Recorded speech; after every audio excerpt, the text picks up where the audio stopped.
নমস্কার বন্ধুরা, job updates and নিউজের পক্ষ থেকে তোমাদের সকলকে জানাই স্বাগত।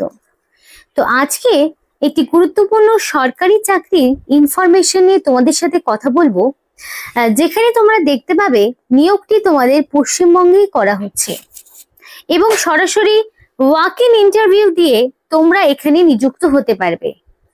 কোনো রকমের রিটেন টেস্ট দিতে হচ্ছে না। ন্যূনতম 18 বছর হলেই তোমরা এখানে অ্যাপ্লিকেশন করার সুযোগ পাবে এবং 23টি জেলা থেকেই ছেলে হোক কিংবা মেয়ে তারা প্রত্যেকেই আবেদন করতে পারবে। আর শুধুমাত্র বাড়িতে বসে যদি তোমরা মেল করো তাহলেই তোমাদের আবেদন প্রক্রিয়া কমপ্লিট। এক্সট্রা করে অফলাইন বা অনলাইনে অ্যাপ্লিকেশন করার কোনো রকম ঝামেলা নেই। আর অ্যাপ্লিকেশন করতে তোমাদের কোনো রকমের ফিস দিতে হবে না, অর্থাৎ সম্পূর্ণ বিনামূল্যে তোমরা আবেদন করতে পারবে। আর এই ভিডিওর মাধ্যমে তোমাদের সাথে A to Z সম্পূর্ণটা শেয়ার করব, যে তোমাদের এখানে কি কি পোস্টে কত বেতনে নিয়োগ করা হচ্ছে, কোয়ালিফিকেশন কি, সবটাই শেয়ার করব। কিন্তু ডিটেলস বলার আগে তোমাদের প্রত্যেকের কাছে আমি একটাই রিকোয়েস্ট জানাবো, যে যারা এখনো আমাদের এই চ্যানেলটিকে সাবস্ক্রাইব করোনি তারা ঝটপট চ্যানেলটিকে সাবস্ক্রাইব করে পাশে থাকা বেল আইকনটি ক্লিক করে দাও, যাতে করে পরবর্তী সমস্ত ইনফরমেশন পেয়ে যেতে পারো। তো চলো বন্ধুরা, দেরি করব না, এবার অফিসিয়াল নোটিশ নিয়ে ডাইরেক্ট বিস্তারিত আলোচনা তোমাদের সাথে শুরু করব। তো বন্ধুরা দেখো, এটা হলো সেই অফিসিয়াল ওয়েবসাইট যেখানে কিন্তু তোমরা অ্যাপ্লিকেশন ফর্ম এবং নোটিফিকেশন দুটোই পেয়ে যাবে, যেখানে ডিটেলস সবটাই দেওয়া থাকবে। তো এখানকার যে এজ লিমিটটা চাওয়া হয়েছে সেই এজ লিমিট বলা রয়েছে বিলো 33, অর্থাৎ 18 বছর বয়স থেকে মিনিমাম যাদের বয়স 33-র মধ্যে। 18 বছরের যেমন একদিন কম হলেও হবে না, বা 33 বছরের যদি একদিন বেশি হয় তাহলেও তোমরা এখানে অ্যাপ্লিকেশন করতে পারবে না। তাই যে অ্যাপ্লিকেশনটা করবে 18 থেকে 33-এর মধ্যে তোমার এজ লিমিট হতে হবে। আর অবশ্যই সেই বয়সটা 1/1/2025 এই তারিখ অনুযায়ী তোমাদের ক্যালকুলেট করতে হবে। আশা করি বুঝতে পেরেছো সবটা। আর এখানে তোমাদের বাকি ইনফরমেশন গুলো দেখাবো কি রয়েছে। তো এই যে এখানে অ্যাড্রেসটি রয়েছে, এখানে তোমার সেই রিজিউমটা আপলোড করতে হবে। তো তার জন্য সরাসরি অ্যাপ্লাই নাও অপশনটিতে তোমাকে ক্লিক করতে হবে। তো দেখো সরাসরি চলে এলো। এবার এখানে তোমাদের কাস্টমার সার্ভিস অফিসার এই পোস্টে তোমাদেরকে নিযুক্ত করানো হচ্ছে, মানে CSO এই পোস্টে নিয়োগ করানো হচ্ছে। তো তার জন্য তোমাদের যে রিজিউমটা আপলোড করতে হবে সেখানে এক এক করে যেগুলো স্টার রয়েছে সেগুলো ফিল আপ করাটা ম্যান্ডেটরি। সেগুলো ফিল আপ করে করেই তোমাকে এখানে অ্যাপ্লিকেশন করতে হবে। তো ফার্স্টে তোমার এখানে ফার্স্ট নেম দিতে হবে।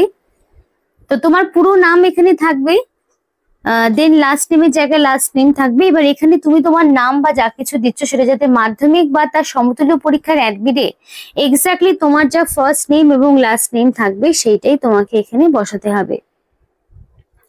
রয়েছে মেল আইডি। তো অ্যাপ্লিকেশন করতে অবশ্যই ভ্যালিড মেল আইডি দেবে, কারণ কি সিলেকশন প্রসেসের সমস্ত ইনফরমেশন তোমার মেল আইডি এবং ফোন নাম্বারের মাধ্যমেই জানানো হবে, বা এন্টার সমস্ত ডিটেলস গুলো অ্যাকর্ডিং টু নোটিফিকেশন তোমাদের সবটাই মেলেই জানানো হবে। এন্টার সমস্ত ডিটেলস তোমরা পাবে। সেক্ষেত্রে ফোন নাম্বারের ক্ষেত্রেও ভ্যালিড ফোন নাম্বার দিয়েই অ্যাপ্লিকেশন করার চেষ্টা করবে। এরপরে রয়েছে অ্যাড্রেস। এবার এখানে তোমার অ্যাড্রেস অবশ্যই তোমার আধার কার্ড অনুযায়ী বা ভোটার আইডি অনুযায়ী তোমার যে অ্যাড্রেস রয়েছে সেইটাই তোমাকে বসাতে হবে। তো তার জন্য তোমার ফার্স্টে ভিলেজের নাম দিয়ে দেবে, গ্রামের নাম, তারপরে ধরো পোস্ট অফিস, দেন পুলিশ স্টেশন, ডিস্ট্রিক্ট, পিনকোড। তো এইভাবে A to Z সমস্ত রকম আপডেট তোমার এখানে থাকবে। অ্যাড্রেস একবারই দেওয়া রয়েছে। এবার দেখো KYCর জন্য তোমাকে এখানে প্যান কার্ডের নাম্বারটা বসাতে হবে। তো প্যান কার্ডের নাম্বার থাকাটা ম্যান্ডেটরি, প্যান কার্ড তোমাকে দিতে হবে। তুমি চাইলে অপশন এখানে কিন্তু চেঞ্জ করার কোনো জায়গা থাকছে না, মানে তোমাকে প্যান কার্ডই বসাতে হবে। প্যান কার্ডের নাম্বার দেওয়াটা জরুরি। এবার এখানে ড্রাইভিং লাইসেন্সটা না দিলেও সমস্যা নেই, তুমি ভোটার আইডি অপশনটিতে চুজ করবে। তো যারা ধরো অনেকেই এমন রয়েছে যাদের প্যান কার্ড নেই, অনেকেই মেসেজ করো দিদি প্যান কার্ড নেই, কি করব? তো প্যান কার্ড না থাকলে কিন্তু হবে না, প্যান কার্ডটা তোমার থাকতেই হবে। তারপর তোমার হাইয়েস্ট কোয়ালিফিকেশন চাওয়া হয়েছে, তো তোমার এখানে হাইয়েস্ট কোয়ালিফিকেশন তুমি এখান থেকে চুজ করে নেবে যে কি রয়েছে, যে তোমার গ্রাজুয়েশন নাকি মাস্টার্স, মানে একদম +2 বলতে এখানে যে +2 অপশন রয়েছে সেটা হচ্ছে উচ্চ মাধ্যমিক। তারপরে ব্যাচেলার, গ্রাজুয়েশন, মাস্টার্স বা কি কি রয়েছে, তোমার কোন যোগ্যতা রয়েছে, হাইয়েস্ট কোয়ালিফিকেশন কি রয়েছে সেই মতো ধরো তুমি দিয়ে দিলে। যার মাস্টার্স থাকবে সে মাস্টার্স দেবে, যার গ্রাজুয়েশন থাকবে সে ব্যাচেলার, যার উচ্চ মাধ্যমিক থাকবে সে +2 অপশন চুজ করবে। তো করার পরে এখানে তোমার সেই এডুকেশনাল কোয়ালিফিকেশনের ডিটেলস তোমাকে দিয়ে দিতে হবে, একদম মাধ্যমিক থেকেই দেওয়া শুরু করবে। মাধ্যমিক কত সালে পাশ করেছো পার্সেন্টেজ, উচ্চ মাধ্যমিক কত সালে পাশ করেছো সেটার পার্সেন্টেজ, তারপরে গ্রাজুয়েশন কত সালে পাশ করেছো সেটার পার্সেন্টেজ। তো এগুলো এক এক করে দিতে হবে। এবার ল্যাঙ্গুয়েজ তোমাকে দিতে হচ্ছে, তুমি যদি বেঙ্গলি হও তাহলে বেঙ্গলি বা বাংলা অপশনটি চুজ করবে। বাংলা ল্যাঙ্গুয়েজ অপশন পাবে, কারণ দেখো নিয়োগটি তো পশ্চিমবঙ্গে হচ্ছে, তো বাংলা তো থাকবেই, তাই ঘাবড়ানোর কিছু নেই। এবার বেঙ্গলি ল্যাঙ্গুয়েজ, এবার যদি তুমি মনে করো যে বাংলা দিব না, তুমি যদি অন্য কোনো ল্যাঙ্গুয়েজ প্রেফারেন্স থাকে তোমার, সেক্ষেত্রে তুমি তোমার মতো করে চুজ করতে পারো।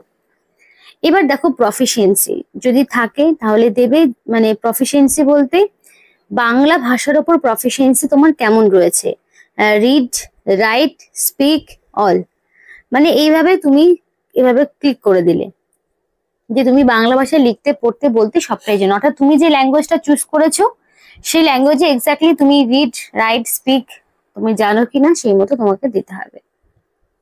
ল্যাঙ্গুয়েজ সিলেক্ট, তুমি চাইলে এখানে আরো এক্সট্রা তোমার যদি জানা থাকে কোনো ল্যাঙ্গুয়েজ তাহলে তুমি সেই মতো চুজ করলে, ধরো ইংলিশ দিয়ে দিলে, তাহলে সেক্ষেত্রে তোমার প্রফিসিয়েন্সি কি রয়েছে, ধরো রাইট রয়েছে, রিড রয়েছে, স্পিক নেই, তাহলে সেক্ষেত্রে এই অবধি চুজ করে দিলে। এবার থার্ড একটা ল্যাঙ্গুয়েজও দিতে হবে যে তুমি আর কোন ল্যাঙ্গুয়েজ জানো, তো সেক্ষেত্রে আরো যদি কোনো ল্যাঙ্গুয়েজ, ধরো হিন্দি, হিন্দি ধরো আমি তোমার পড়তে পারি, লিখতেও পারি, হয়তো বলতেও পারি, সেক্ষেত্রে আমি আবার অল করলাম, বা যে যেমনটা জানে সেই মতো তাকে এইভাবে ল্যাঙ্গুয়েজ, কিন্তু 4টে ল্যাঙ্গুয়েজ তোমাকে চুজ করতে হবে, সেই অনুযায়ী তারা ডিপার্টমেন্ট ভাগ করে। তো এইভাবে তোমার মতো করে 4 নাম্বার অপশন কিছু একটা রেখে দেবে তোমাদের ইচ্ছে মতো। এবার এক্সপিরিয়েন্স যদি থাকে তাহলে তোমাকে এক্সপিরিয়েন্স দিতে হবে, আর না থাকলে একদম 0 অপশন চুজ করবে। যে এক্সপিরিয়েন্স থাকতেই হবে তার কিন্তু কোনো মানে নেই, এক্সপিরিয়েন্স না থাকলে ডাইরেক্ট 0 ইয়ার্স চুজ করবে। আর যদি তোমার বছরে না থাকে, দেখা হলো মান্থের ক্ষেত্রেও 0 করে দেবে। মানে যার ধরো এক্সপিরিয়েন্স নেই তো সে কোত্থেকে এক্সপিরিয়েন্সটা দেবে, মাস, ইয়ার কোনোভাবেই তো দিতে পারবে না, তো সেই জন্য সে 0 অপশনই চুজ করবে, আর যার থাকবে সেই অনুযায়ী সে দেবে। টোটাল এক্সপিরিয়েন্স যদি কিছু থাকে দেবে, না থাকলে 0। এইভাবে তুমি সম্পূর্ণটা, যার এক্সপিরিয়েন্স থাকবে সেই মতো তুমি দেবে। নোটিশ পিরিয়ড, এখানে তোমাদের ধরো ইমিডিয়েট অপশনটি চুজ করলে, কারেন্ট সিটিসি পার ইয়ার তুমি তোমার মতো করে এখানে চুজ করবে। করার পরে এখানে এই অপশনটিতে ক্লিক করবে, যে ব্লু টিকটা হলো, এটা যদি না হয় তাহলে কিন্তু তোমরা সাবমিট করতে পারবে না। তো সাবমিট অপশনটিতে ক্লিক করে দিলেই তোমার এখানে কিন্তু সবটাই সাবমিট হয়ে যাবে, কোনো রকম ঝামেলা হবে না, ডাইরেক্ট খুব ইজিলি তুমি এখানে অ্যাপ্লিকেশন সাবমিট করতে পারবে। তো বেসিক্যালি দেখো তোমাদের এখানে নিয়োগটি কিন্তু customer service officer HR West Bengal কলকাতাতেই নিয়োগ হচ্ছে। তো এখানে তোমাদের জব রেসপন্সিবিলিটি দেওয়া রয়েছে যে কি কাজ করতে হবে, recruitment and onboarding process, transfer, deputation, SHR and disciplinary action, staff attendance, leave and exit, full and final settlement, performance initiative, change of designation, job role, location and relieving service letter. তো এই হচ্ছে তোমাদের এগুলো হচ্ছে তোমাদের এই পোস্টের কাজ। তো অনেকেই থাকে যে তোমার দিদি যে এই পোস্টের জন্য কি কাজ আমাকে করতে হবে, জানা থাকে না, তো তারা এটা আশা করি বুঝতে পেরেছো যে কি কাজ করতে হবে। তো তোমার এখানে দেখো কোয়ালিফিকেশন বলে দিয়েছে গ্রাজুয়েশন অ্যান্ড অ্যাবাভ, অর্থাৎ মিনিমাম গ্রাজুয়েট তোমার হতে হবে, সেটা সায়েন্স, কমার্স, আর্টস যে কোনো ব্যাকগ্রাউন্ড হতে পারে, কোনো সমস্যা নেই। যে কোনো ব্যাকগ্রাউন্ড থেকে তুমি যদি মিনিমাম গ্রাজুয়েট হয়ে থাকো, সেটা অবশ্যই 1/1/2025 অর্থাৎ 1 জানুয়ারি 2025 অনুযায়ী তোমার কমপ্লিটলি গ্রাজুয়েশন থাকতে হবে, আর অবশ্যই 33 বছরের নিচে হতে হবে, এবং Microsoft Excel good communication skill থাকতে হবে, ইন্টারেস্টেড ক্যান্ডিডেট যারা রয়েছে তারা অবশ্যই সিভি পাঠাতে পারো। মেল আইডি রয়েছে, এই মেল আইডিতে তোমাকে সিভি পাঠাতে হবে, যেটা তোমাকে ডিটেক্ট বললাম। তো বেসিক্যালি তোমাদের এখানে নাফিনস এর পক্ষ থেকে করা হচ্ছে নাবার্ডের একটি পার্ট, মানে agriculture department, food department related. তো তোমাদের এখানে পশ্চিমবঙ্গেই পোস্টিং রয়েছে। আর নিয়োগটি কিন্তু ওয়াক ইন ইন্টারভিউ বেসিসে হচ্ছে। ওয়াক ইন ইন্টারভিউ বেসিসে হবে, কোনো রকমের রিটেন টেস্ট দিতে হবে না। বেতন খুব ভালো মানেরই পাবে। এবং ইন্টারভিউ কবে হবে এবং সেটার ভেন্যু কি, সেটা সবটা যারা অ্যাপ্লিকেশন করবে তাদেরকে সেই পার্সোনাল মেল আইডির মাধ্যমে, যে মেল আইডি থেকে তোমরা অ্যাপ্লিকেশন করবে সেই মেল আইডিতেই সমস্ত ডিটেলস পেয়ে যাবে। তো বন্ধুরা, এই ছিল আজকে সম্পূর্ণ ভিডিওটি ভালো লাগলে অবশ্যই লাইক এবং চ্যানেলটিকে সাবস্ক্রাইব করে আমাদের সাপোর্ট করো, আমাদের সাথে থেকো, পাশে থেকো। আর ভিডিওটি সম্পূর্ণ দেখার জন্য তোমাদের সকলকে জানাই অসংখ্য ধন্যবাদ।